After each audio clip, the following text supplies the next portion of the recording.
Hello there, guys. Welcome back to my channel for a live reaction and player ratings live stream following Chelsea 5, Barrow 0 in the third round of the Carabao Cup. First and foremost, I want to say it feels good that we started in the third round and not like last year in the second round, because that always makes things a lot more miserable. So at least we started in the third round. We won with a 5-0 easy win. Nkunku with a hat-trick. Pedro Neto scores his first Chelsea goal. Joao Felix does the magic, even though it officially never counted as one of his goals. But obviously got a fantastic assist as well. Hattrick finally plays. Same goes for Josh Achimpong. Tyreek George, of course. George. People with first names and surnames makes me struggle. But also, Ben Chilwell has returned to first-team action. And also, in a way, come back from injury because... well, last time we didn't see him was because he was injured before he was all of a sudden ousted from the squad. Now, we are also kind of supposed to be joined by Aaron. I'm not sure where he is. It's not that long that before, we started this stream. We were still talking in the chat. So, no idea if you fell asleep or if you're still coming. But I am already joined by Bertram. And Bertram, as we discussed after, what was the game? Must have been Bournemouth then, right? We said, well, when Bertram is here, we win. So we also won when Bertram wasn't here on the weekend against West Ham. So, it's something. But I was there in spirit. Exactly. But Bertram does still keep his streak going. And obviously, it's an early cup round. It's against a team who we are very much expected to beat. So we're not exactly sat here over the moon elated like we've won the Champions League. But it's still good. 5-0 win. A couple of, Nkunku scoring goals, just making things more difficult for Maresca, really, in terms of picking players for the next games, because how many more goals? Like, Nkunku has already scored 8 goals this season and doesn't get to start in the Premier League. It's mental. But yeah, Bertram, first of all, thank you for coming. And second of all, what did you make of that game? In the end, still happy, even if it's obviously, again, that we should be winning? Yeah, well, thank you for having me on. And hello, everyone. Hello, chat as well. I'm very happy. I'm also happy that we didn't play last week like Spurs, as we did last season. I think with games like this, you need to take into account like where we were last season. You look at the game we played against Wimbledon, where there was a lot more negativity surrounding, even though we also won that, only 2-1. I think today was just filled with positives. I think in a way we'll get into the lineup later, but I understood the fact that we didn't start with many of the youngsters. We tried to keep, the first team in to now, try and learn the play style, but I think we have, as we saw today, we have players who are knocking on the door to play more. A lot of players really took their chance today as well. But overall, I think closing the game, inside the first 15 minutes was very important as well.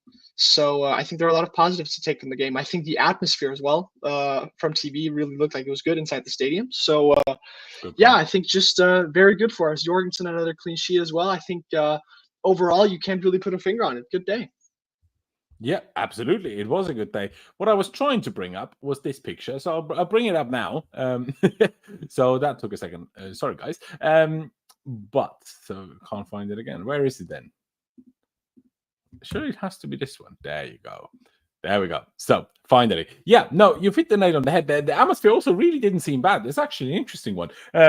I guess obviously we took the lead very early. We scored a couple of good goals. Obviously the Joao Felix assist was very nice. And you got the free kick, which probably most of the stadium didn't even realize didn't actually count as his goal, I guess. But yeah, in the end, all the positives to take, really. Riz in the chat, by the way, big up yourself. He says, Mudryk much improved second half. I agree. We'll get to that. Of course, Cranky Pants, big ups Bertram and Laurenz.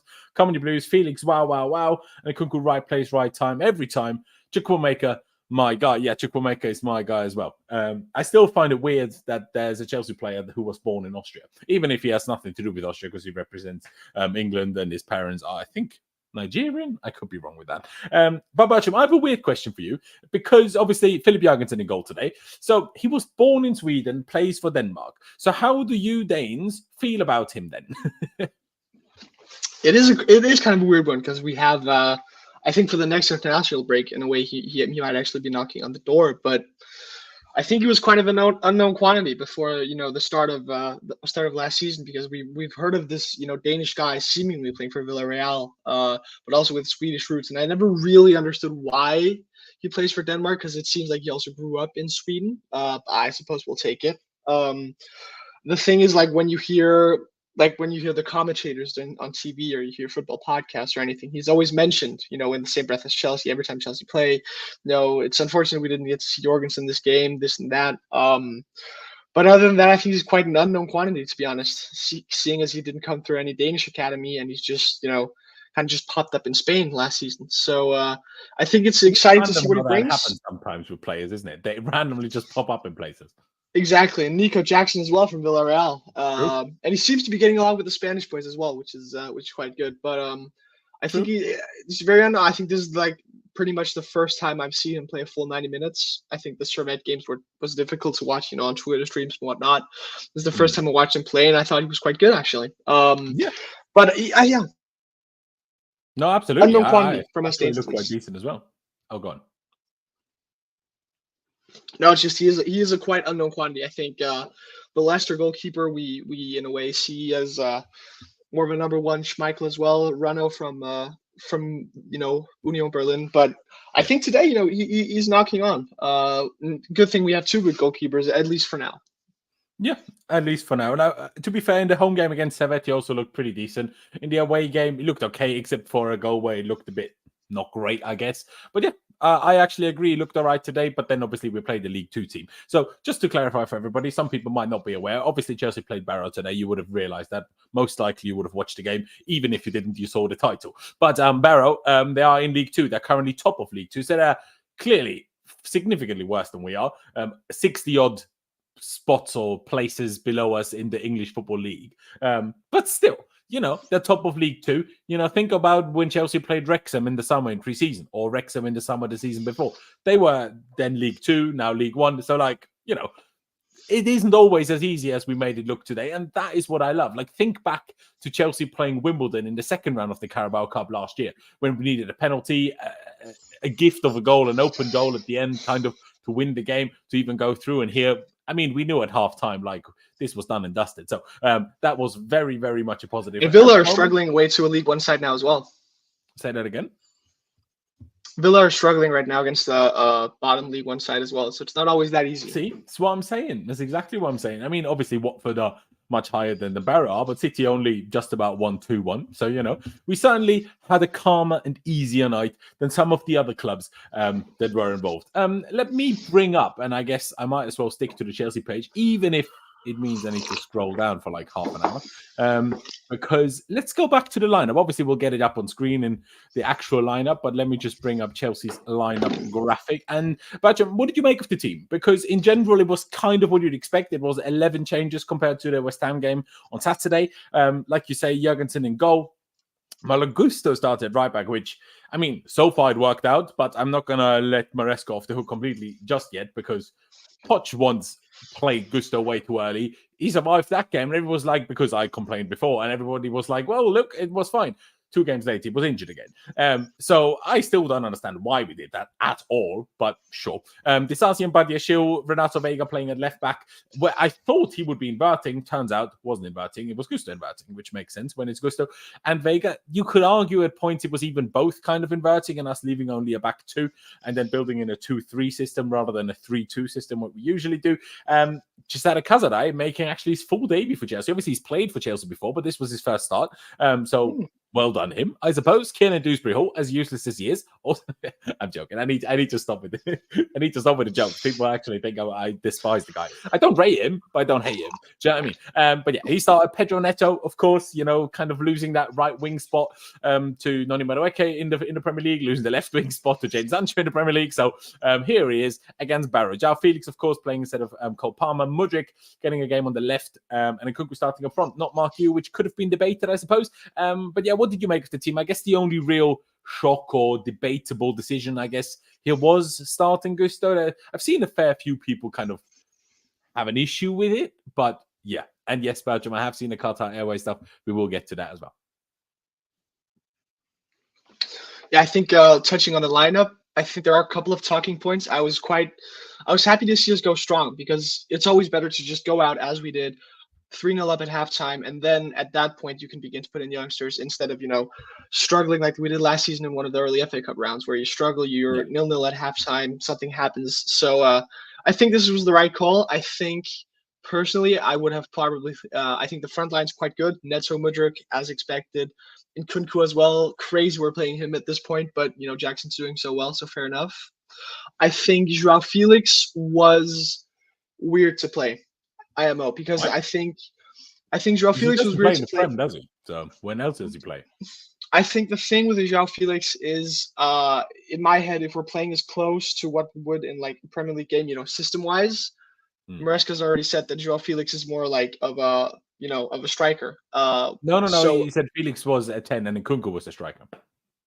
okay, fair enough. That's my mistake then. But I think okay, in that light, I would say okay, fair enough. Playing Joao Felix, I would probably before the game have had Chukwuemeka playing as well, and maybe instead of the Casadei. But in terms of how we built up, I thought it ended quite well.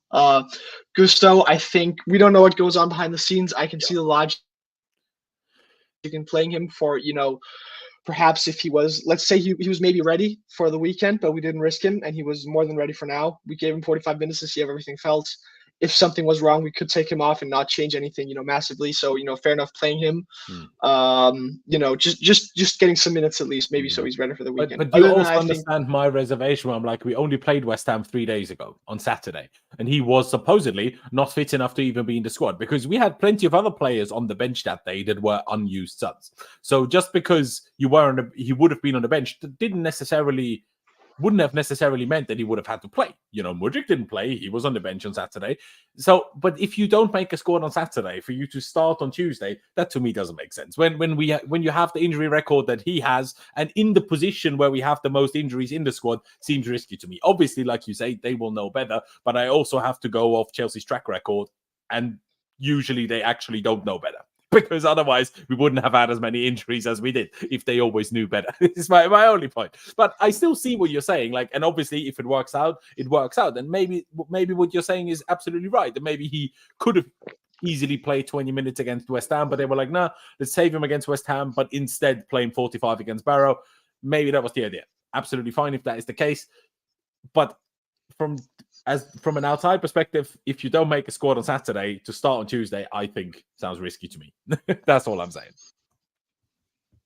I think wow, starting, I think playing 45 minutes, it is technically starting, but as he gets that, little amount of time, I think it is what it is. I think, as you said, not making a squad, maybe he could, have made the squad, but I think realistically, as you touched upon, there was maybe no reason. So no reason to risk him from that point. I do see what you mean, especially with the how we've dealt with stuff like this in the past. I think just the fact that we got a new coach in, a new staff. I think, correct me if I'm wrong, but we got new medical staff in as well. So maybe we can begin the to whole see medical staff situation is a bit all over the shop. Obviously, ladies and gentlemen, by the way, check out mine and Pys's podcast, to which the next episode will be uploaded tomorrow instead of today, because today Chelsea plays. So we were like, okay, let's do Wednesday and speak about the West Ham and the Barrow game. I will ask Pys about this in tomorrow's podcast. We'll record it tomorrow afternoon, so watch out for that. The links are down in the description, because this whole medical stuff, because we changed half of it throughout last season, and I'm just forgetting, if I'm honest. I can't fully remember. Did we change more this season, like in the summer, or did we do all the changing throughout last season? I'm honestly not 100% sure. But yeah, by the way, just quickly, Cranky Benz makes a good point. Yes, we can talk about the quality of the Chelsea pictures in the lineup. I agree. I like that you shouted it out. Big up yourself, Cranky Benz. By the way, also shout out the Enzo in the chat. I haven't read every message that you said, but appreciate you being here. Also, 9 goals and 3 clean sheets in 3 games.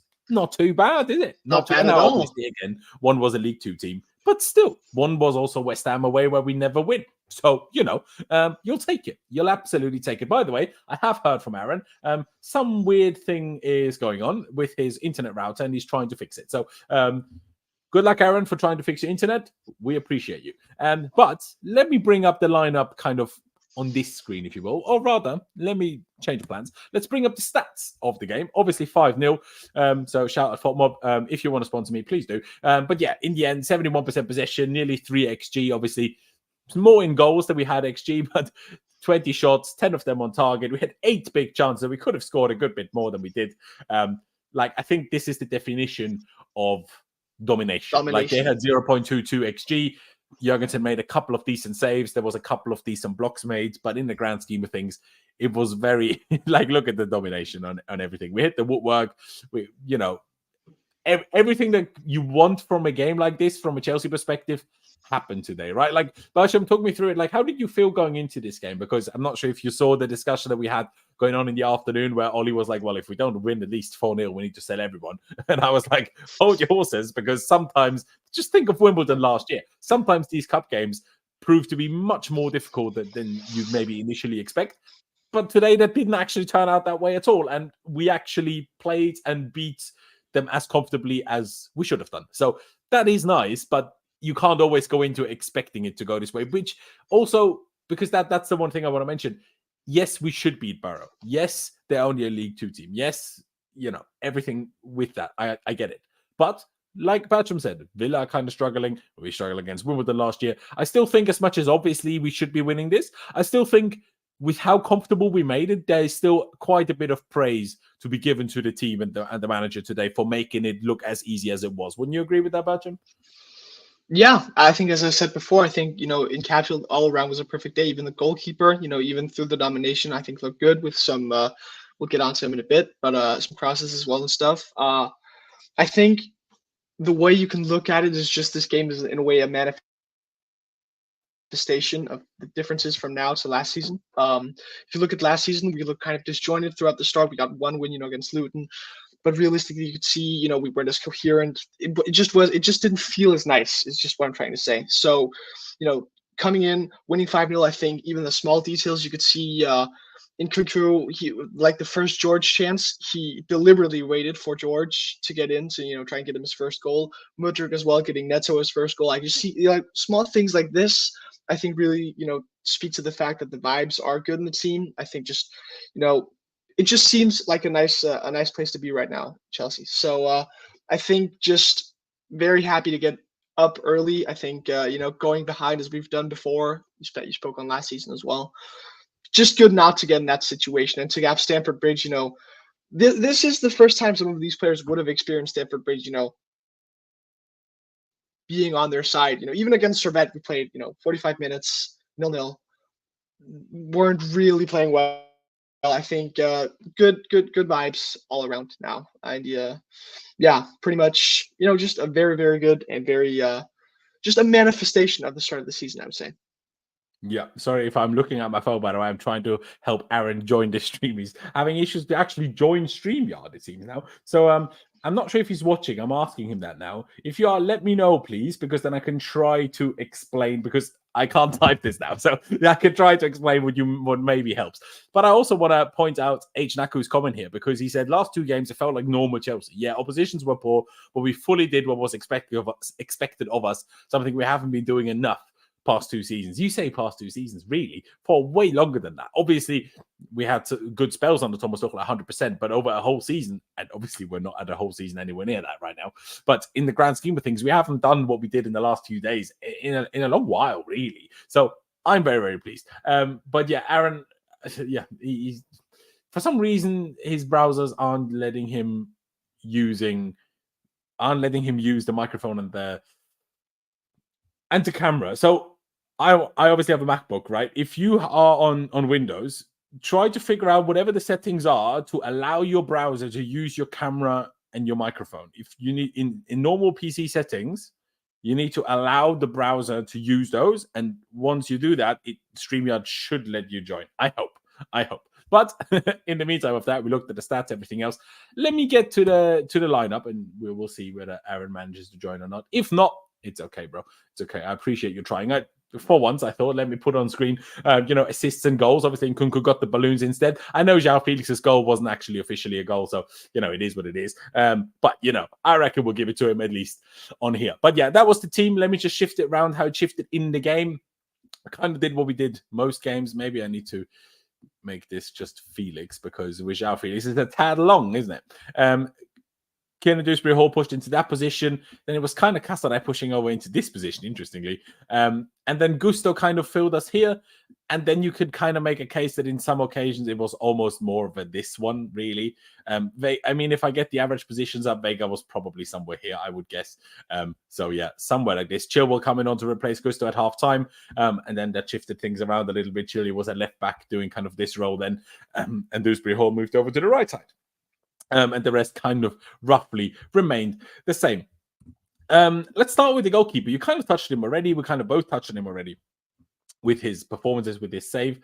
Let me quickly bring up FODMOB on my phone again so I can look at the stats. In the last stream, let me know, guys, if you want me to always bring up the stats of the players or if you'd rather just like me talk through them, because then I will constantly have to switch screens. Let me know what you prefer as viewers. You just let me know what you think is easier for you. But his distribution was fantastic. Only one misplaced pass.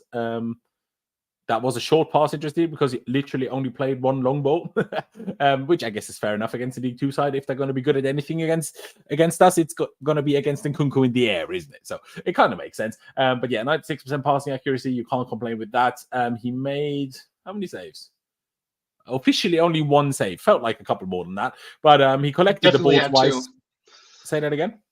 I think he definitely had to. The commentators at least said he had to.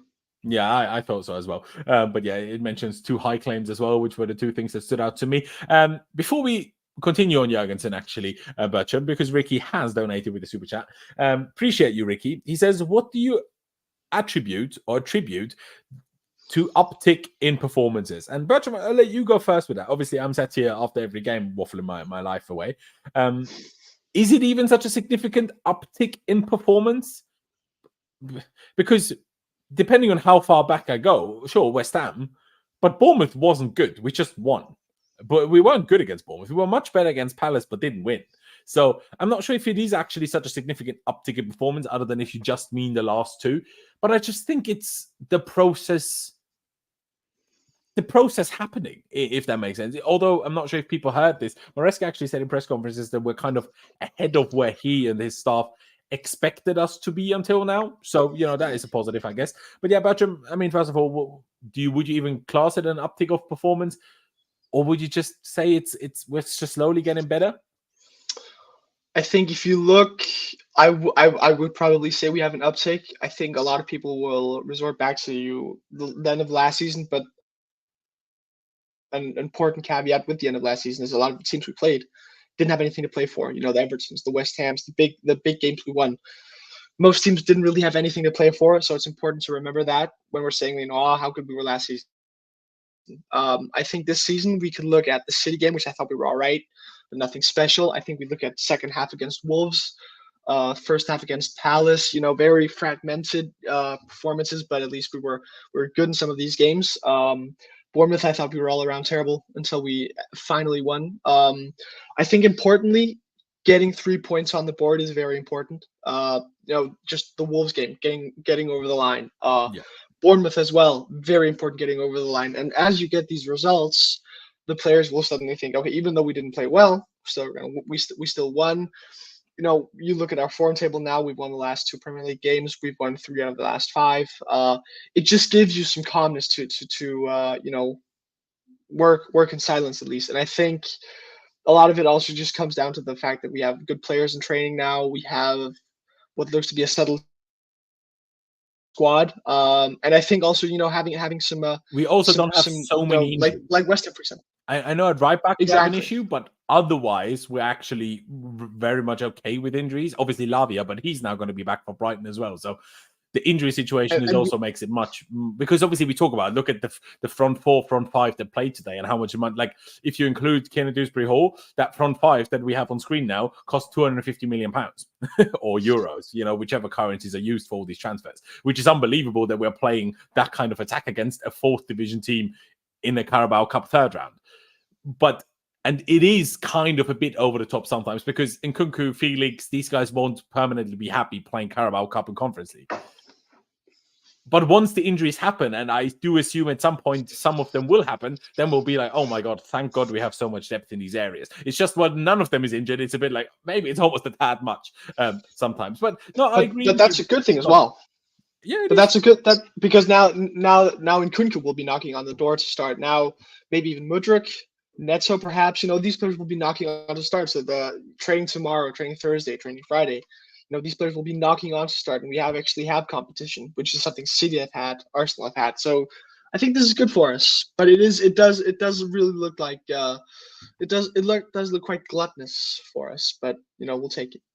We will take it. We will take it. Just one last thing I wanted to touch on in terms of this uptick of performance. I agree with what Bertram has said. The only thing I will say is let's by this, I'm by no means trying to be negative. I'm just trying to be realistic. We will not keep winning every game, and we will not necessarily be better every week. That's not quite how it's going to go. I assume there's going to be a period in the season where we're going to start struggling a bit more. Whether it happens starting November, December, maybe it happens a bit later in the season once maybe opponents have figured us out a bit more, or maybe opponents take us a bit more seriously than they potentially do now. Because obviously last year I know we finished 6th in the end and not far off the top 4 at all, but we were still kind of charity FC. I mean, the amount of points, especially draws that we gave lesser teams from purely not being able to put teams away, not defending properly and whatever, those things I assume will still happen eventually. We can't just expect ourselves to just be fantastic every week and just continuously get better. Process is a process of getting better is usually a step forward, a step back, 2 steps forward, a step back, 3 steps forward, 2 steps back. That's usually how it goes. So all I'm trying to say is, if we lose a game again at some point, let's not say everybody's shit. Let's just say, okay, it happened. We were decent for a few weeks now. We lost the game. We go again. Let's not lose our mind and call everybody shit as soon as we maybe lose the game again. That's all I'm trying to say. But Badger, I bring it back to you and to Philip Jorgensen in goal. Obviously, against the League 2 side, they had an XG of 0.22. So we can't exactly go over the top, but I would say it was a good performance. What did you make of it, and what rating would you give it as well? I think you touched upon, the level of opposition before. One thing we know a football league side from England can't do is set pieces and crosses, just being physical. I think they had like a throw in after 5 minutes where he kind of looked shaky. He went out to punch, but kind of got nudged out the way, and we got a free kick in the end. I watched that and thought, he looks a bit shaky here. But the fact that he came out for the rest of the game and collected a fair amount of crosses and punched a fair amount as well. He looked very dominant in the air, which is very surprising to me. It's not something I'd seen him being good at. So I thought that was very good to see as well. He had some fair enough saves, which I would expect him to make. So nothing real special there. But as a goalkeeper, we can't really say that was a good save because he should be making them. But if he doesn't, we're screwed. So I think just all around, he looked composed on the ball a couple of times as well. He nudged or he had a couple of body feints as well, which might not work against higher level strikers, but it worked here, so can't really complain. But I guess it's good practice for those high level games, right? So it is, and he will almost certainly play next week as well when we play Ghent. I just thought, if he continues this progression of coming out and claiming crosses, which is something Robert Sanchez is actually good at. And something we've struggled with for a lot of years with Chelsea goalkeepers. I think they'll continue. As far as the ratings today, a clean sheet, can't really fault him. I'd probably give him, if we're saying 6 is the average, I'd give him a 6.5, maybe even a 7. I thought he was composed and he did exactly what we expected of him. Maybe even more with the crosses. Yeah, honestly, if you would have said 7, I would have gone with 7. If you say 6.5, I would have gone with that. Cranky Pan says 7. To be fair, you know what? Because that free kick save was actually very good, I will say 7. Will you go along with a 7, mate? Okay, a Danish goalkeeper for Chelsea. Yeah, getting a clean sheet. Of course it would.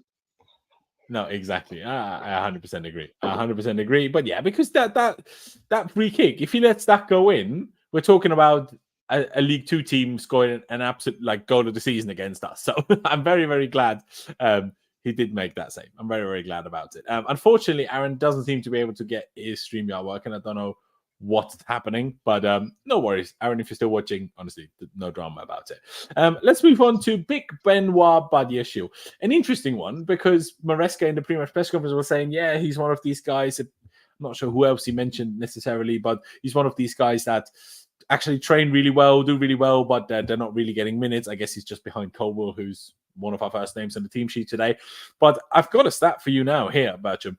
Badiashile completed 114 passes today. That is a lot of passes. 114 passes. My God, Mudryk hasn't played that in all his Chelsea career. Out of 119 as well, there was 2 missed long balls in there, so a couple of low ones early in the game, I feel like. But he won 5 out of 5 aerials. Okay, 1 out of 3 ground duels, could be a tad better. But in the grand scheme of things, I don't remember him making some big errors, even though I saw a few people in the chat even earlier criticizing his build-up play and whatever. I didn't notice it, but I was also watching on the stream that sometimes bugged and lagged, so maybe I just missed certain moments. For example, there was also supposedly a really bad shot from Dewsbury-Hall, which I didn't see because my stream was turned off and I had to find a new one. And anyway, so I would just, I don't know, keep it with Badiashile. It's a bit like for the goalkeeper, it's a bit different. But I'd probably say 6.5. Sure, we gave Jurgensen 7, but it was for that kind of one save. I don't remember a particularly special moment from Badiashile. He could have had a goal from that Mudryk chip, and he tried to do it first time on the volley, but unfortunately missed the ball. So that was a bit unfortunate. But I still think a little bit over average is okay. So I'd say 6.5. Would you go along with that, Bertram? I think that seems fair. He seemed if I say it sounds negative when I say average, but he just seems to do what he was kind of asked him of. But 114 passes, I suppose, is impressive. So I think 6.5 is more than fair. You know what makes that even more impressive, the 114 passes from Badiashile, is that Disasi had 49. So that is significantly less. Now, obviously, maybe I should shift it across on the screen again. Maybe it was a bit more like this than that it was a 3, because otherwise I don't understand why Badiashile would have so much more than Disasi. So maybe this is a bit more accurate. I will, while I let Bertram speak, get the SOFA score average positions up, and we'll show you that as well. Much more to add on Badiashile? I assume not. So Disasi, a lot less passes, nearly scored. I found it quite funny how him and the guy who he beat to the header was laughing afterwards. But he played 3 out of 4 successful long balls. He had 3 out of 5 ground duels, 2 out of 2 aerial duels. A good game, I would actually argue. I know he had a lot less passes, and therefore he was kind of less significant, I guess, than Badiashile in that sense. But he just looked a real danger from set pieces. So I'm giving him that 0.5 more. Is that being too kind? Should I give him the same as Badiashile? What do you think? I would probably give him the same as Badiashile, to be honest, because mainly I didn't notice him. He didn't really do anything that much more out of the ordinary for me. But seeing as we won 5-0, I think probably give him a 7. I just think the defenders, when you look at defensively how much they were. Yeah, we can do 6.5. I don't mind, bro. I just give him a 6.5, to be honest. Yeah, that's fine. Just watching the game, I thought nothing special in that sense. I think a 7 for Jurgensen would be more deserved, and a 6.5 for him and Badiashile would be fair enough. Yeah, it's all right. So, right. Now, to make things even more interesting with the number of passes that we've already talked about now, as we move on from Axel Disasi to Renato Veiga, who I'm a big fan of him. And he's maybe not the best player in the world. No, I mean, he's definitely not the best player in the world. But maybe he's not like, he's maybe not going to be like an Aspie, but he kind of, as a signing, feels a little bit like Aspie did back in 2012. Obviously, not exactly the same because stature player-wise very different, because Aspie's fairly short, a bit stocky, while Renato Veiga is surprisingly tall for a kind of left back. But he had 85 passes, so still significantly more than Disasi, but still also quite a bit less than the Badiashile. An accuracy of 89%, 85 out of 95 successful. 3 of those misplaced passes were long balls, so also some on the ground. The ground duel numbers aren't that great. 1 out of 5, aerials 2 out of 4. Not his best game. In particular, I felt the first 10-15 minutes, him and Casadei just looked like they were trying to misplace every pass. But as the game went on, I think both found their feet a little bit. Veiga maybe with a couple of unnecessary fouls. How many fouls did he commit? 4. That is maybe a tad much because where are Barrow going to be dangerous from? From free kicks. So don't give them unnecessary free kicks. Don't make unnecessary fouls. With that said, I'll probably give him a 6, a little bit less than the others, because a few more misplaced passes, a few more unnecessary fouls. But I would say overall, still a decent performance. Would you go along again, or do you have a different opinion on Renato Veiga? Probably think I'd give him a 6.5 as well, or even a 6. I think, as you touched upon as well, the free kicks, just in a way, seem kind of meaningless. I think maybe this isn't the game for him, or at least he could fill in. I thought he was fine, so I think a 6 for me personally. Yeah, no, I think it is fair enough. And I'll let you go first on Malo Gusto. Obviously, I'll take away the assist goals and things once to put down the ratings. We talked about should he have started, should he have not started? And I want to go with you first because I remember what you said in the chat, because obviously he assisted the goal, the second goal in the game, and Nkunku's backheel flick, which was a lovely finish. And you were saying never invert Gusto again. And obviously he did invert, but there were still moments where he did overlap Neto, which I did enjoy. That's not going to happen against every opponent, but against Barrow, that was a thing that we could do. What did you make of Gusto? Considering he only played for 45, was injured a little bit. Good game, I would say. I think he's very influential, very fast as well, coming on the overlap. In general, I would just say, yeah, I wouldn't invert him. I think he gives you so much offensively, you know, characterizing the goal that he assisted. So yeah, very good. I'd probably give him, for this, even for the half, I think a 7 as well. More than fair, to be honest. I just think that you don't get the best out of him when he inverts because he is that fast and that rapid. So 7 for me. Yeah, I do hear that. I do hear what you're saying in terms of, yeah, it's, I mean, at the same time, I'm like, well, if this is how the manager wants to play, then that trumps trying to get, you know, because you can say, okay, if you let Gusto and when Reece is ever available, if you let them, you know, bomb up and down the wing, do the crossing and everything else, you get the best out of Gusto, but you get less the best out of, for example, Mudryk came up. So it kind of swings and roundabouts a little bit. And if Gusto can do a game like today, where in moments he can still get involved in that attack with his crossing, but then in other moments just help us in attack because he's so press resistant, he's so quick, he's so good technically, that his touch is always perfect. The way he goes around players under pressure is so impressive. I might even give him a 7.5, mate, because he did still get that assist. And I think, I mean, he only misplaced 2 passes. One of them was a cross, unless they don't count crosses as passes. I assume so. And the other one was a long ball. So on the ground, he didn't misplace a single pass, if I read the stats correctly. And by the way, someone in the chat said Veiga made way more than 4 fouls. Maybe. If that is the case, take it up with Potwom, not with me. But yeah, I mean, would you be dramatically against it 7.5? Obviously, if it's just you and me, if we have a gap of 0.5, we kind of need to figure it out. Nah, I think a 0.5 is fair enough. I was just thinking that he played a half, but you know, he played a good half. I think, touching upon the point you said before, it is a tricky one because in an ideal world, you would have Cucurella inverting and him, you know, bombing up the wing, something like we saw last season. But you can't always get that. So I just think it's a shame in a way because I was bored today, so I was watching some of the highlights from last season, and you know the chances we create from his crossing and it's just his overlaps in general, him and Madueke and him and Neto today. I just think it gives you so much, and I agree with you that he did start inverting today, but he also found a way to get out in the wing and help, and maybe even Dewsbury-Hall fell in. We can see that in the average positions later. Yeah. I think is something that we could use. I just think we don't get the best out of him when we play central, but you know, maybe sometimes sacrificing one player for the good of the team is what you have to do. But realistically, you just saw how much he meant. There were a couple of other occasions as well when he overlapped. But I thought today was good, and you know, a 0.5 difference is not gonna end up in a fight. So yeah, I think a 7.5 is fair for his performance. Yeah, very good, very good. Today. On that note, I will actually bring up the average positions now. They're unfortunately a bit difficult to fully read, and I'll explain why in a second. You can see it on screen now. You see how quite high Malo Gusto was on average. The problem is Dewsbury-Hall and Joao Felix, for the reason because of the sub that happened at halftime for Chilwell coming on for Gusto, because it meant Dewsbury-Hall swapped sides, which means now his average position is obviously halfway through. He was never in this position. He was either on the left or on the right. But it was just in the first half, he was on the left. In the second half, he was on the right. And Joao Felix kind of flipped the opposite of what Dewsbury-Hall did, inadvertently, I guess.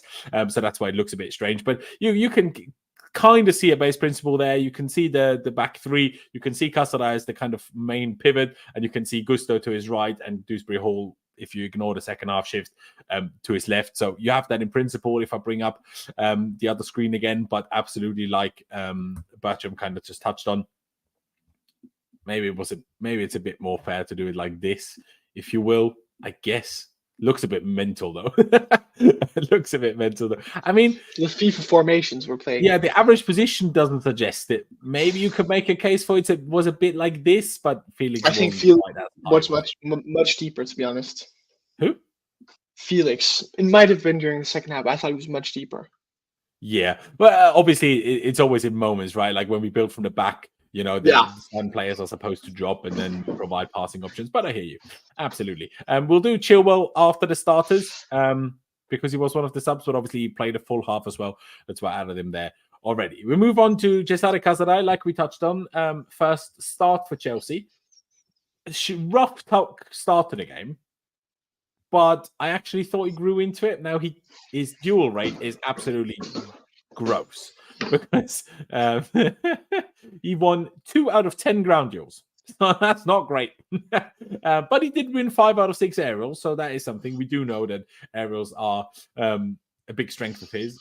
Successful dribbles, 1 out of 4. I'm not sure when he was supposed to have gone on 4 dribbles, but sure. Accurate passes, though, he had 55 out of 61s and 90%, which I don't think there's much to complain about there. Like I say, I think he had a really rough start to the game, but actually grew into it as the game went on, I felt.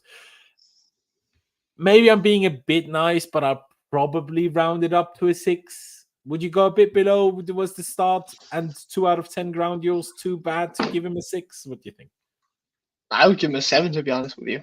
7, fair dues. I thought he was quite good. I think he had. I remember a couple of aerial duels which I thought he did well to win. I thought he looked fairly mature in the middle. I think when you watch someone like Achimpong come on, I think even though he might be bigger in stature, he didn't look as mature while playing. That might just be something I saw, but I think the way he tackled, he had like I distinctly remember at least one very, very good tackle. Yeah, I think it was between the second and third goal. I just thought he looked quite dominant, very imposing. I thought he made some good passes. I think the pressure coming from Barrow and from another Premier League side would be, very different. But I just thought he looked like a grown-up player today, to be honest. I thought he filled the role quite well. I think we were all kind of disappointed when we saw him start. But to be honest, I think he handled himself quite well in that deep playmaker role. I think passing-wise, very good. Duel-wise, I thought the stats are obviously saying a different story. But when I was watching him, I thought he looked fairly sharp. So I give him 7. Honestly, what I'm surprised about is because I thought he committed a few fouls, but supposedly only committed 2, which is the part that I'm a little bit surprised about. Because I thought where did the bad duel numbers come from? Because often ground duels, if you commit a foul instead of winning the ball, then I guess it's a lost duel in that sense. So I thought maybe that's where some of the bad numbers are coming from. But if he supposedly only committed 2 fouls, I'm not 100% sure either. But like Darcy says, very mature performance from Casadei. I agree. Honestly, I have to even disagree with you, actually, Bertram, in that I was disappointed with him starting. Now, I get why everybody was like, why is he playing over Carney? But you could see where Casadei played today. Who would you have wanted to play there instead? What, Dewsbury-Hall? He's not going to be the 6, is he? So, like, if Carney would have played instead of someone, it would have been instead of Dewsbury-Hall, never instead of Casadei. But yeah, to be honest, I was, again, it was Barrow. Obviously, he was in the championship already last season where he kind of found his feet. So he clearly proved himself to some extent in professional level, but obviously not quite Premier League, whatever. But I've always said over the last few weeks that I think we're a bit light in midfield, loaning out Ugo Chukwu, loaning out Andre Santos. I think if Casadei becomes a bit more of a valid option, that makes the whole thing a bit more okay. Now, I'm not saying put him on the bench and use him as a super sub against Brighton on Saturday, but maybe it's something to keep in mind at least. That's all I'm saying. But yeah, I will actually still stick to my 6. I get what you're saying. Maybe I could do 6.5, but then we have to debate again. So let's just overall do 6.5. Do you know what I mean? Keeps it straighter and simpler. We move on to Kieran Dewsbury-Hall. Bertram, now that Aaron is near, obviously that ruined it a bit. I have already made it clear. I will always give Kieran Dewsbury-Hall a 0. No, I'm joking. But you tell me about Kieran Dewsbury. First of all, now, what did you make of him today? Would you rate him? I have to say, in terms of the starters ratings on FOTMob, he's the only one that isn't green. So make of that what you will. But on a serious note, what did you make of him? What do you make of him as a player, not just today? I still find it frustrating that he's here. I still think he's not as good as Carney Chukwuemeka. I still think our squad would be in a better position if Carney just played those games instead of Dewsbury-Hall. First and foremost, because the one benefit I expected from him, knowing the system, I haven't felt that advantage so far at all. The only time I felt that advantage was in his very first preseason game. That's the only time I felt that. as a difference to the other players. Since then, I haven't at all. If anything, I felt in the first half today, he stood in the way of Mudryk quite a lot. And then as soon as second half, it wasn't Dewsbury-Hall on Mudryk's side anymore, but Dewsbury-Hall shifted to the right because Chile had come on. All of a sudden, Mudryk 10 times better. And I'm not saying that's Dewsbury-Hall's fault. That it's not his fault. It's kind of just like him taking up spots that kind of, I felt, took up passes to the left wing, which sometimes I also think Enzo does, which then leads me to think, okay, it's not a player issue. It's the manager asks them to be in those positions, and then the winger behind him doesn't know how do I get the ball now. But yeah, I waffled too long considering I asked your opinion. But well, what did you make of him, or what do you think of him? I thought he was very, very good for the last 20 minutes of the Wrexham game, to be honest. Since then, as you touched upon, I haven't really seen the point of him. I thought he had one quite good pass to Mudryk today. Yeah. In the first half. That's about it. Yeah. I think. I mean, he had that one volley. It's kind of perplexing because saved was a good save, I guess. He had. It was a fine shot. I think any one of the players realistically would have made a shot of that quality. Yeah. I think it's obvious we don't know what goes on in training. Maybe in training he's like the second manager telling everyone what to do and stuff. I think when we've watched him play, he hasn't really done anything for me. I think you watch a player like Hattrick Nkunku come on, which we all know the quality of. We saw last season. We saw even glimpses of when we had Graham Potter. We saw someone today who was much more lively, much better taking people on. If I'm the manager and I see Carney come on and I see what Dewsbury-Hall has done for the last every time he got a chance, I'm like, why am I picking the one guy over the other? Exactly, because he just looks faster. Even isn't that different. Carney also costs 20 mil. Exactly, and maybe it's just a squad option to have. Yeah. I think that's the other reasonable explanation. But I just think he was. I didn't think he did anything today. I wouldn't give him too low of a rating because he still played in a team that won 5-0. And I do feel quite bad for him in a way because realistically, why is he here? Maybe there are reasons we can't see or we can't judge from the outside. I just think when we're watching him play, he's just not as good as the other players were playing. So I think what would give him, I'd give him a 5 probably, to be honest with you. But are you going lower because you think I'm going low? Just give it your truthful rating, bro. I would give him a 5. I think the only reason I'm not going lower is because of the fact that we won 5-0, and he probably had some passes and stuff. I just think when I think back on the game, as you touched upon as well, standing in Mudryk's space, realistically, I think he had one good pass, and when I'm thinking, I can probably name at least 3 good moments from all the other players. So I think a 5. Absolutely, and I know I haven't brought it up so far, but I just scrolled down on Dewsbury-Hall's stats, and that kind of ruined my vibe. Because first I was like, okay, not that bad. 90% passing accuracy is okay. Let me scroll, ladies and gentlemen. Let me scroll. Dribbles, 0 out of 1. Crosses, 0 out of 1. Tackles, 0 out of 0. Duels, 6, 1, 0. Ground duels, 0 out of 3. Aerial duels, 0 out of 3. I mean, my God. And this is the factor for me, that he's 26. If Dewsbury-Hall was doing exactly what he's doing, but he was 20, fine. Also that he cost 30 million then, fine, no problem. But because he is one of the second, third, fourth oldest player in the squad, and he looks like we need to baby him more than pretty much everybody else in the team. And I mean, I'm not sure if you were on the stream when I said this last, but I keep saying this. I have an inkling, and I don't know this. I don't have like a secret source that I can't release publicly or whatever. I'm purely speculating. I still think the reason he's here is because Leicester were like, if you want Maresca, buy one of our players. And we were like, okay, which one do we take? We decided on Dewsbury-Hall. That's what I think happened. Because otherwise, I cannot explain him being here. I think for 30 mil as well. I think, but the thing is, he's not a bad player. I think he didn't play well today. He's not a bad player. And I think in the long term, what is he, 26? We're going to play, 60, 70 games this year, probably, if we're lucky. I think he's definitely going to get some minutes. I think he's going to, at least maybe, time will tell if he's injury reliable injury-wise. I just think he's a fine, maybe that's the thinking of we have him, a player that at least knows the system. I think Maresca as well said we're further along than we thought we'd be. I think maybe in a way he was destined to have a larger role, but because the other players caught on so quick, perhaps he hasn't got the role then. But I think he might just be a player that we, in the long term see the benefits of. But I think in the short term, a player like Chukwuemeka just plays better. And even in the long term as well, for his development. Playing Carney, who is, let me check, how old is Carney still? Carney is still 20. Isn't in the long term playing Dewsbury-Hall over Carney even worse than in the short term? I think in the long term, just filling in. I think that's the role that I was thinking of it for. Yeah, that's what I mean with the long term. When we have the away game in China in November, I think. Perfect. China, I was like, woo, what? Yeah, I get it. Yeah, I think that's the game you put him in when you play away in the third round of the FA Cup against #United. I think that's when you put him in. I think these are the type of games that you have a player with at least some quality you can put in, and someone who is perhaps reliable. When we play in China or Kyrgyzstan, both kind of,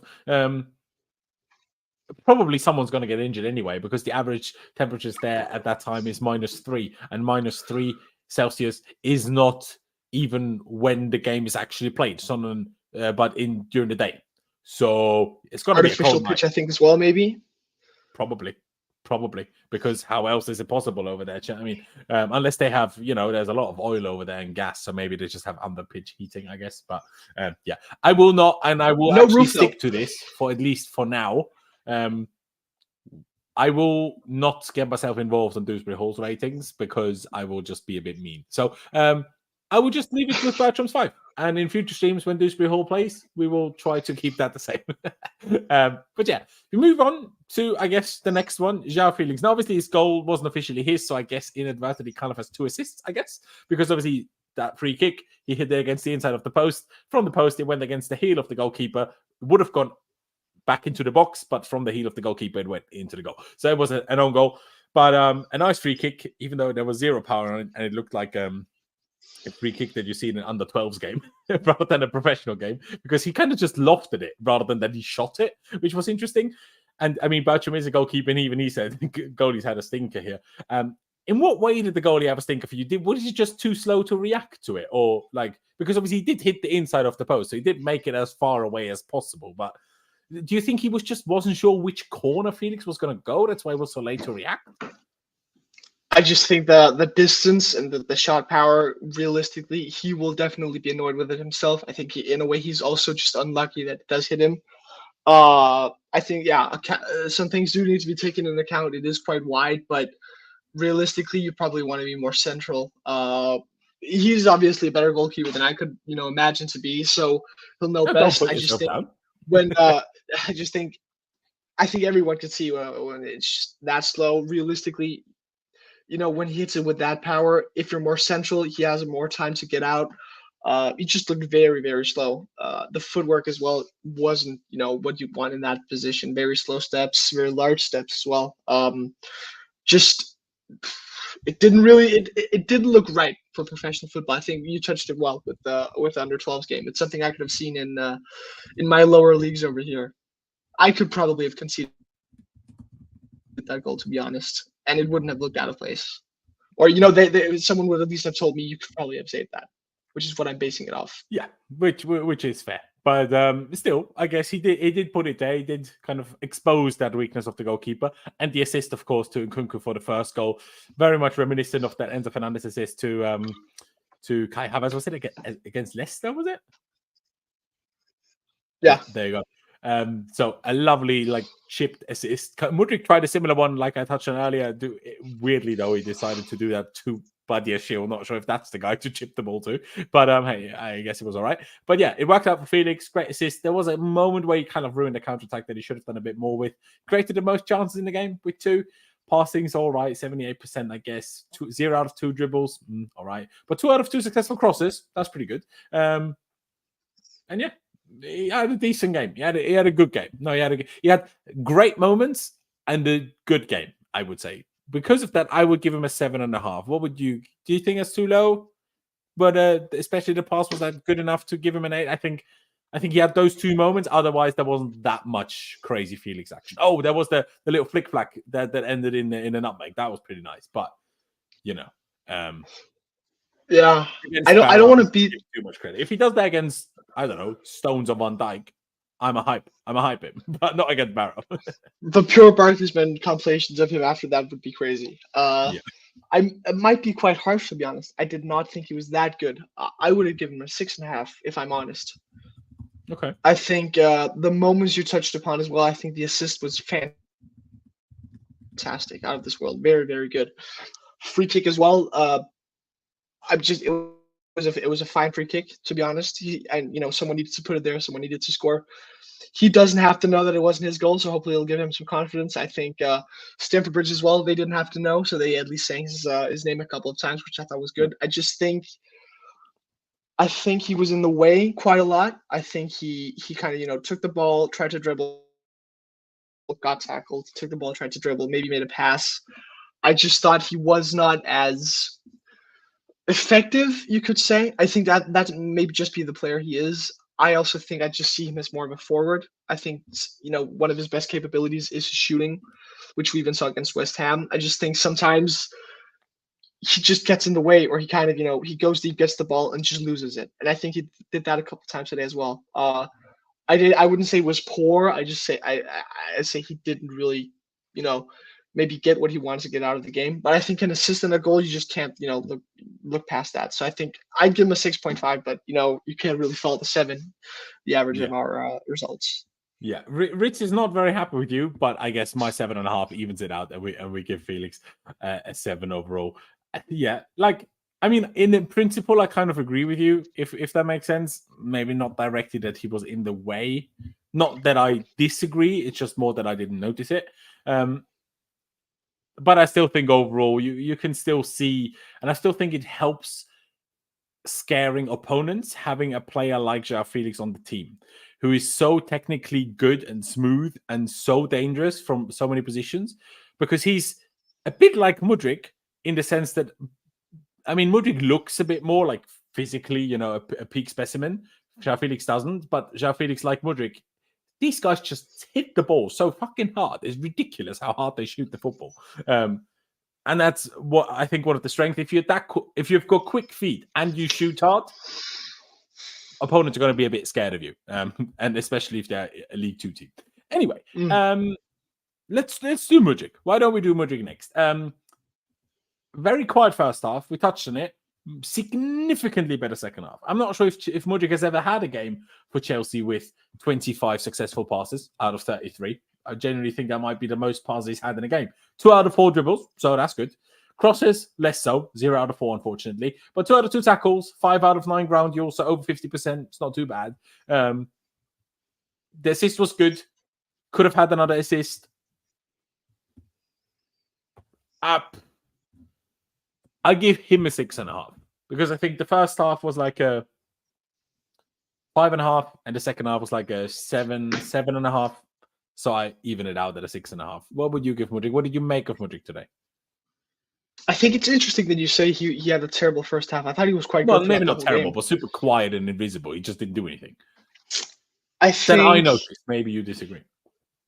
I think he had a couple of good raids up the left-hand side. Maybe you'd expect more against League 2 Barrow, but I just thought he was I thought he looked a threat. At least I thought he had some decent crosses. I remember at least 2. I think he had one where he hit it first time, maybe could have taken a touch, but at least he made the decision. He had one against the back post, which maybe not the best cross, but to get to the through ball. I think that was the one from Dewsbury-Hall, which was quite impressive. I think the fact that he made the assist for Neto, I thought was very good and very nice moment. You could imagine because he could have gone for the finish. Exactly, and he would probably have missed. But just giving the goal to Neto, getting his first goal, I just saw another very good moment in the game. I almost think he was our best winger, to be honest with you. I thought he looked constantly dangerous. If it wasn't because of the fact that we just got Jadon Sancho, who's playing so well, I would almost start him next game, because I think this is what you'd like to see from him. I thought he had some very good passes, good pass accuracies, as you touched upon as well. I think the chip ball was to Nkunku, To be honest, I think it just Maybe it ended ended up up with being with Badiashile. Badiashile, but yeah. But that makes the chip Yeah. ball worse, though, if it ends up with someone different than he intended. I think Nkunku was quite close, as I remember, but you are right. I think there are glimpses of him. I think he had a very good pass in the first half as well. So, what would Would you go I 7? think? What would I go? Yeah, I probably would. If I'd given Casadei a 7, and I probably should maybe even have given Felix a 7. I think a 7 for Mudryk as well is fair. I thought he had some good. Yeah, he had a lot of good moments in this game, and at least filled his role as intended in a way. No, you know what? Fair enough. Fair enough. Especially what you said in terms of that you thought he was a best or most dangerous winger. I kind of agree. Now, we'll get to Neto obviously in a second. But yeah, I do kind of agree that he looked more dangerous. Obviously, Neto scored, but it was also assisted by Mudryk. But Neto, other than his little back heel to Gusto for the cross to Nkunku, Neto really didn't do that much. Now, his passing was ever so slightly better. He had 22 successful, but out of 24. So it's quite a bit better accuracy. But 1 out of 2 dribbles, 2 out of 3 crosses. Okay, so he had some accurate crosses, which Mudryk didn't achieve, unfortunately. But I just still didn't. I mean, maybe we'll also give him a 7. I'm also on the edge a bit, like with Mudryk, 6.5, which makes the Felix one seem a bit low now, if I think. So I'll say 6.5 again, and we'll see what you say. Because I started with 6.5 for Mudryk as well. So what would you give Neto? No, I think 6.5 is fair. I also think a lot of it's down to the role. I think if you have the roles reversed, it would be pretty much the same. I think Neto having to go in because he is left-footed into a lot of players. They're very central block. I think is quite difficult. So to get a goal, even though in a way you could say it was more Mudryk's goal, but he still has to make the run, make the finish. Not always as easy for a Chelsea attacker in that goal as we saw with Jew a couple of weeks ago. I still think he's a good player. I just think for this role today, maybe wasn't as effective. But I just think that's more of a credit to Mudryk, to be honest. So I think a 6.5, just slightly worse than Mudryk, is probably fair.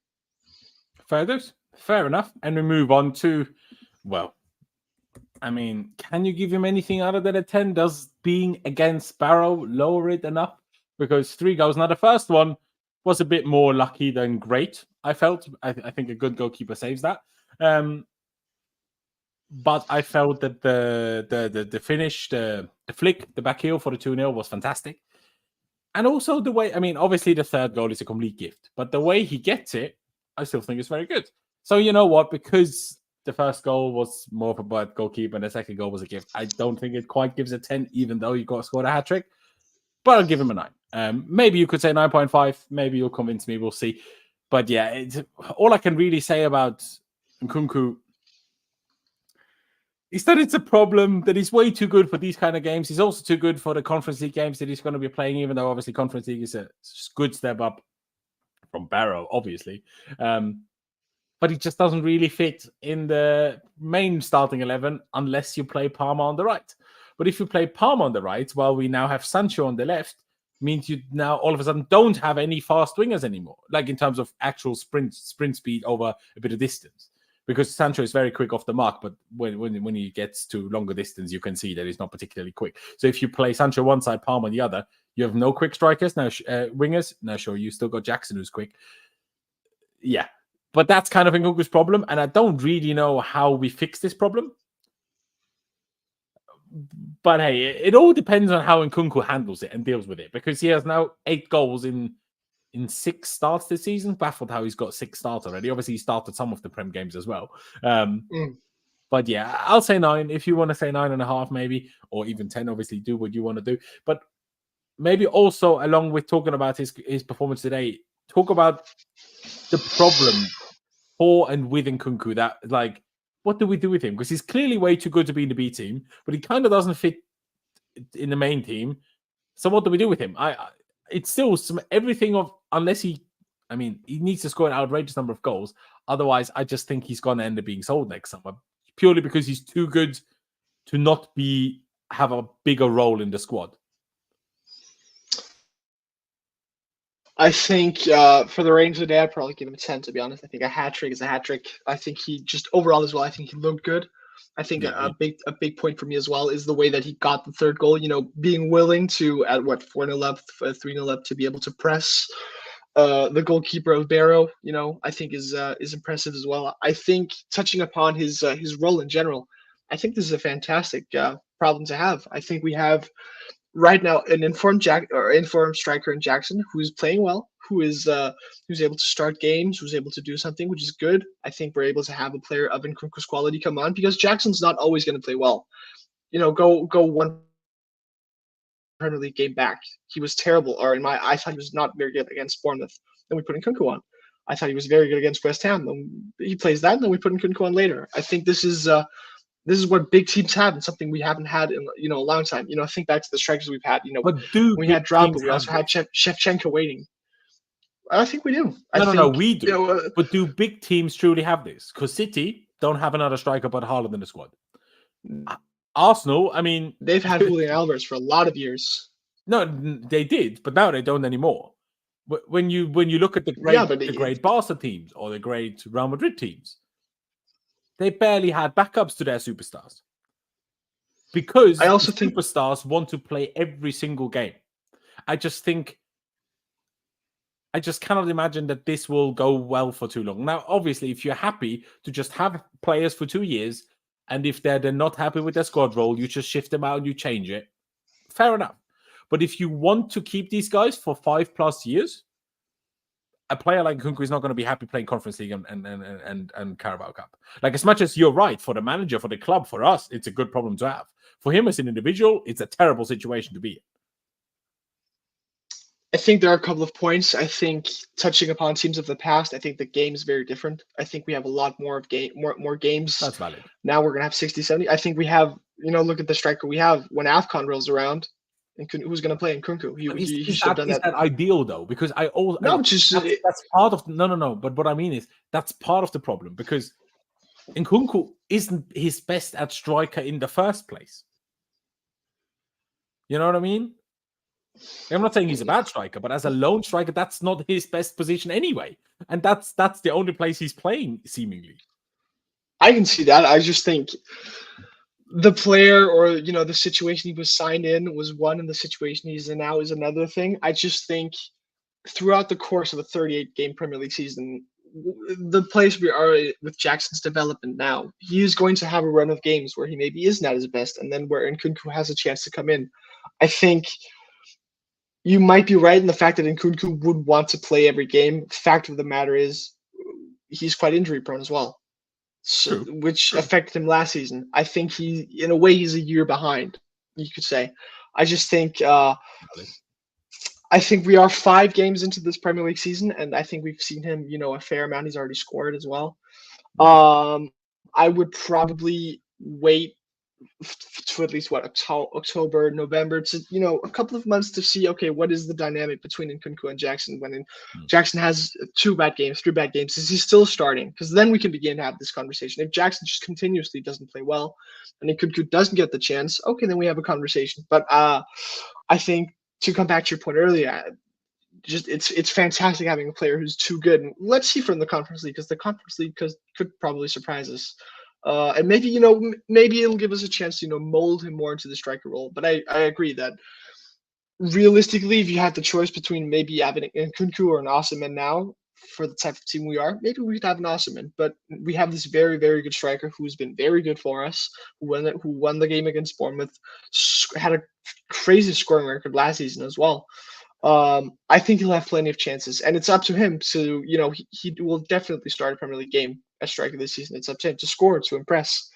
And I just think this is something that top teams have.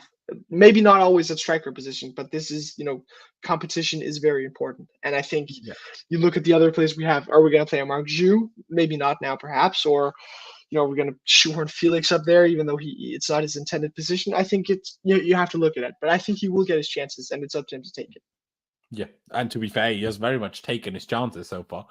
You certainly can't disagree with that. I guess he could have scored the header against West Ham, but a 3-0 up. I do want to get to a few comments on this. And by the way, I was like, why am I being a negative Nancy? Just give him a 10.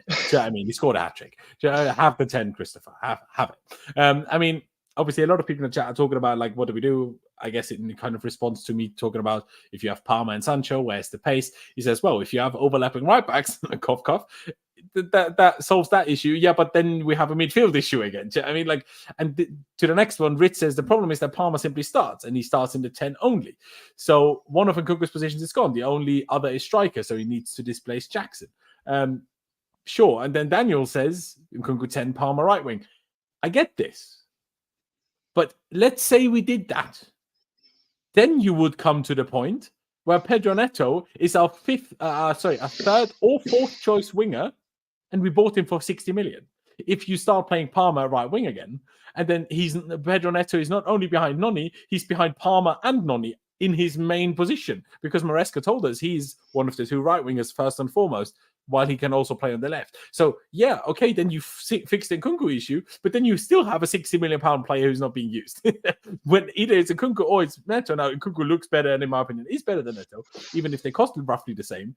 But yeah, I just think we overdid it by one in terms of the amount of players that we have in these positions. I just think if we had one less, everything would be a little bit easier.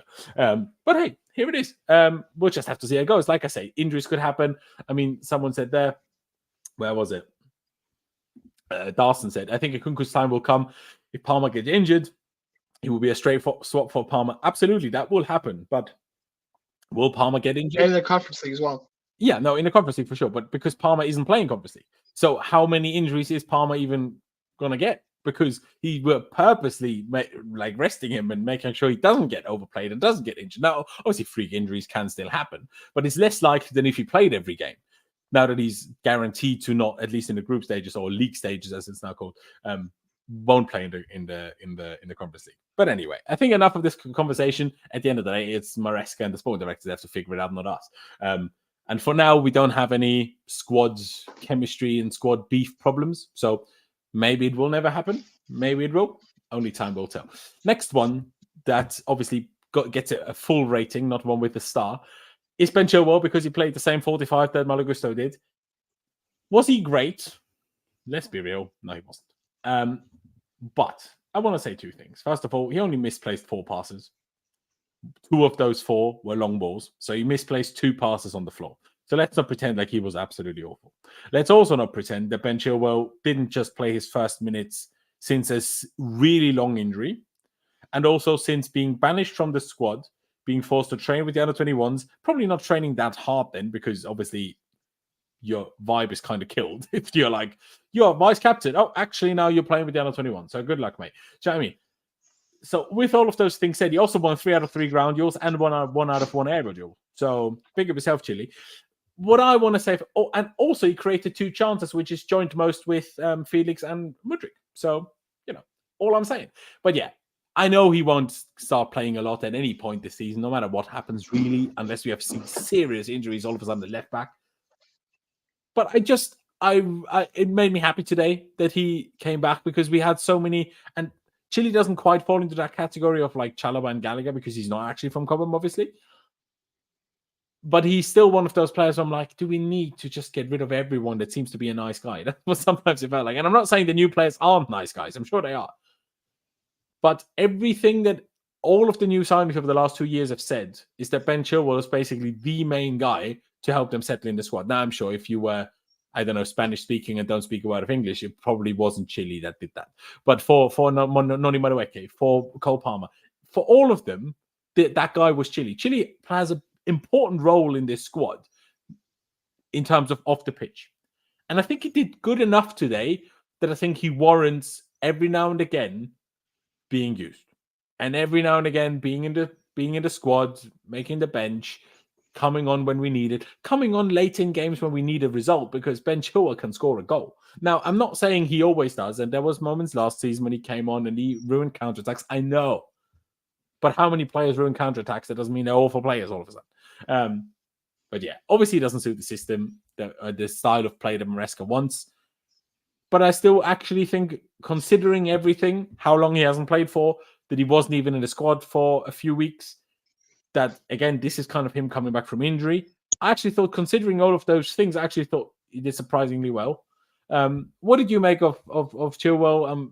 Do you agree in terms of, like, that it just felt nice that he got that chance? We got at least for once, I'm not the negative Nancy. We've got the negative Nancy in the chat. 200k a week worth of goodwill. Sorry, Chile. What do you want from him? He got offered this contract from the current sporting directors, the current.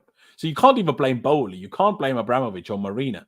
The current sporting directors, Winstanley and Stewart, offered Chilwell that deal because they are complete imbeciles and don't understand football.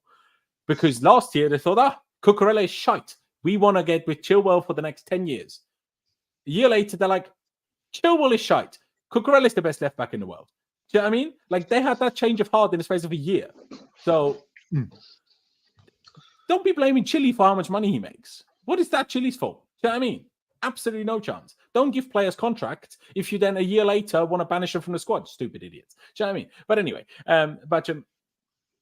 he's a victim of circumstance. A circumstance of sporting directors changing their mind within a year. No, he's a victim of stupidity, not circumstance. And his injuries, of course. But yeah, Basham, did you also think it was a nice moment that he did come back, did get that armband as well? And what did you make of him on the pitch? I thought it was a very nice moment. I think he's one of the players I've actually felt, quite bad for when we set him down. I think it's something different when we've done it with Broja, with Sterling. I think he's given us so much. I think, for that run under Tuchel, he was one of the best players, or at least I think one of the best left backs comfortably in the world, or left-sided defenders, if you want to go that way. At least left wing back. I thought he's been important to us. Exactly. And I think, as you've touched upon as well, I remember Mudryk distinctly saying that he's really helped him settle in. And a lot of the new signings have said that he's the guy. I just think he's, in general, I think saying, nice guy, I think would be fair. I think just being a Chelsea fan, he's given us so much, a lot of moments throughout the years. And I think that damn Juventus game, because it was going so well until he got that ACL injury. I just think for the game today, I'd almost give him an NA. You list some stats and stuff, and that might be true. I just realistically didn't notice him. I noticed the first attack he had when he created one of the chances with a header. That was fine. I legitimately did not notice him after that, and that just maybe we're attacking down on that side. We weren't, at least toward the end of the game.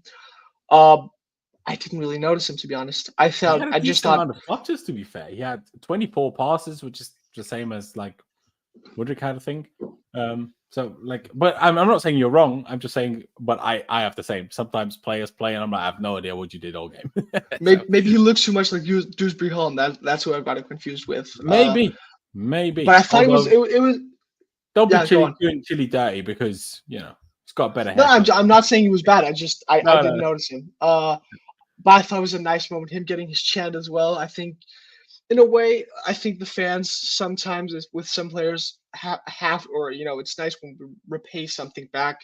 I like when we do it with Felix. I think doing it with Chilwell as well. His chant going, him getting the armband.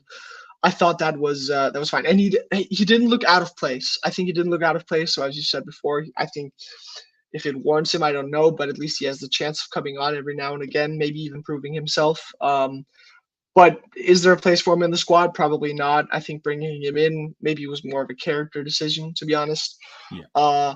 But a very nice moment, and I do feel for him because the level he was at before for us and the level he is now are miles apart. But at least we still got to show our appreciation for him. Yeah, absolutely. No, I do agree. And if you want to say NA, I'll give him a 6.5, ever so slightly above average.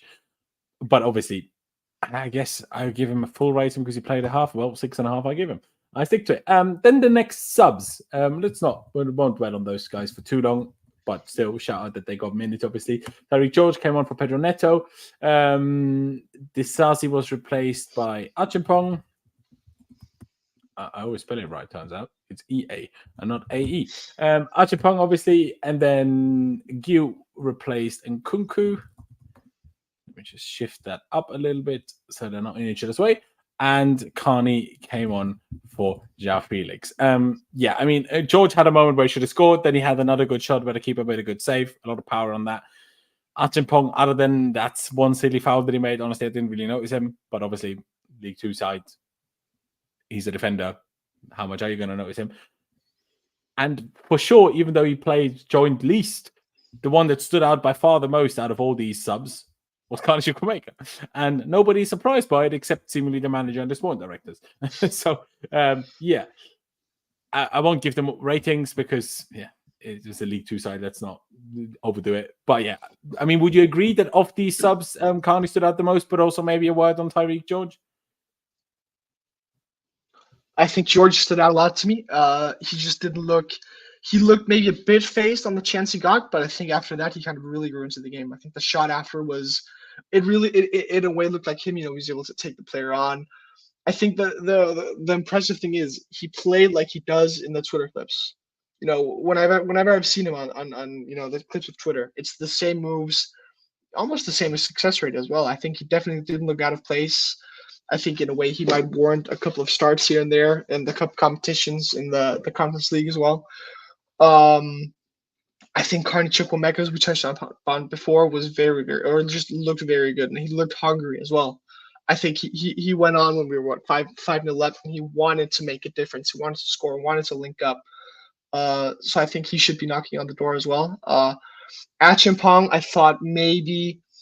I think more often than not, he's probably used to being like the biggest guy whenever he's defending. And I think coming up against, some men today, I think maybe it wasn't a shock, but perhaps was a reality check in a way that I think he had some fine defensive moments, to be honest with you. I just think he might not be ready as quickly as we would have hoped or we would have thought, which is fair enough that he didn't start today and he hasn't started that much. But I thought definitely from the subs that came on, I think Carney and George look ready and look good and probably should get some more opportunities.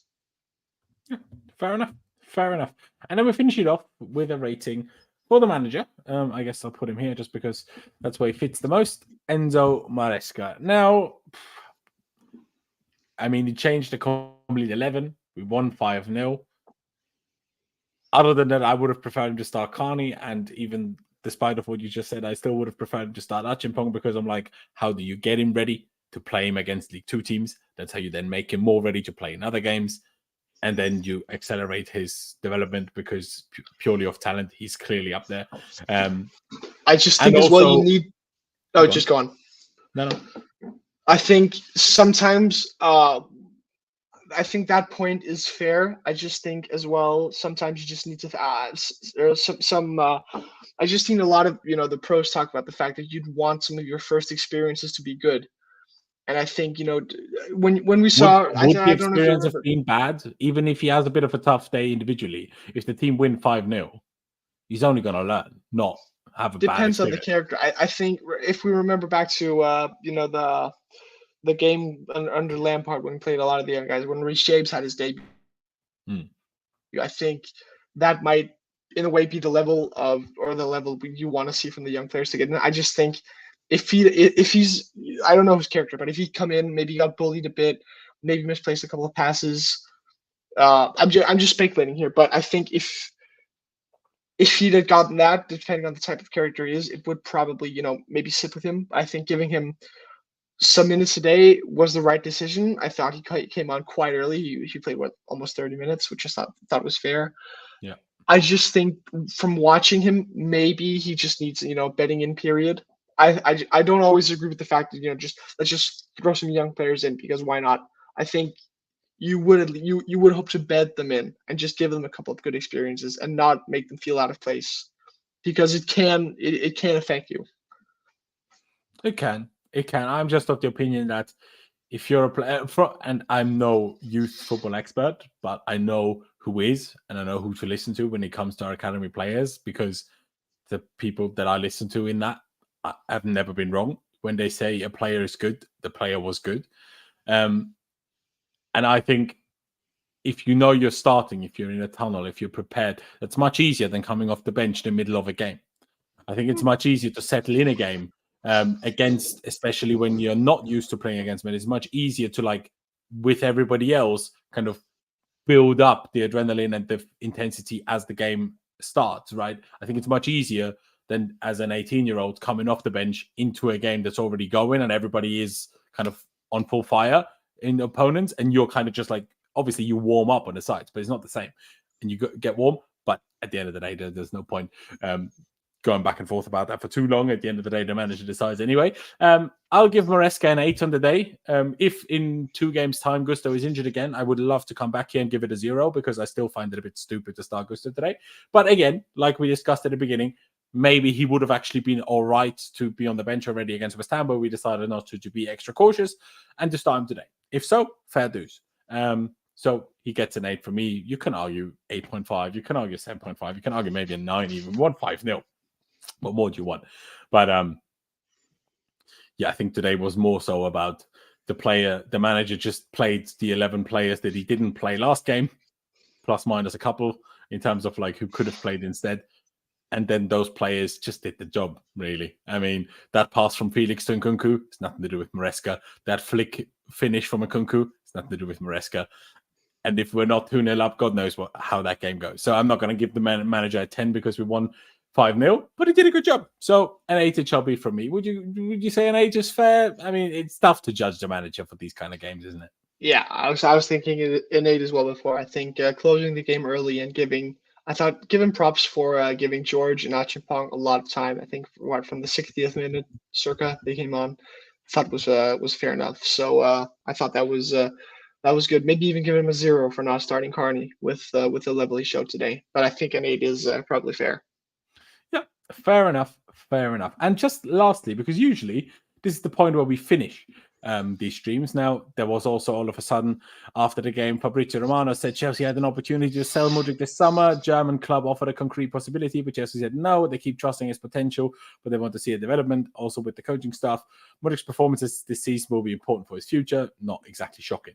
But what is fairly interesting and big news, and I'm not sure if everybody would have seen it because it might have kind of like got maybe lost in kind of the pre-game, whatever. According to Pys, according to Sky Cabe, I never know how to pronounce his name. Sorry, I need to look up how to pronounce his name properly, but I don't want to butcher it. So I'm just going to call him Sky Cabe. According to him, Chelsea are in talks with Qatar Airways over a front of shirt sponsor. Supposedly, we are also in talks with 2 other airways, like airlines. Yeah. Now, obviously, there's the whole like human rights stuff about Qatar that was criticized throughout the World Cup, in particular your country, Denmark. You turn up with special kind of kits in kind of indirect process, I suppose. But then again, how many clubs run around with Fly Emirates? How many clubs used to run around with Qatar Airways? How many have Riyadh Air? Like, do you know what I mean? Like, stake is one thing, a betting sponsor is one thing. Yeah. It certainly, I'd rather have Qatar Airways than continue being the embarrassment that we are not running around without a sponsor. And by the way, tomorrow it hits the day that we actually beat last season's failure of how long it took us to announce the sponsor for the season, because that was the 26th. Well, I guess not tomorrow, but the day after tomorrow, because for me, it just turned after midnight. So it's the 25th of September, because last year was the 26th of September when we announced the sponsorship for the season. So we'll even beat the failure of that. So bit better on the pitch, still dreadful of it. So fantastic. But yeah, I mean, thoughts, Bertram? Is Qatar Airways one where you're like, you know, bringing the moral situation into it, or are you in a position where you're like, fucking hell, get me a sponsor, man? I think if purely look on, you know, the graphic of the sponsor, I think it's a cool sponsor to have. Yeah. I've never seen whatever this animal is, the goat. I'm going to call it the goat head. I've never seen that be used as when they were for the first sponsors. It was always just the writing.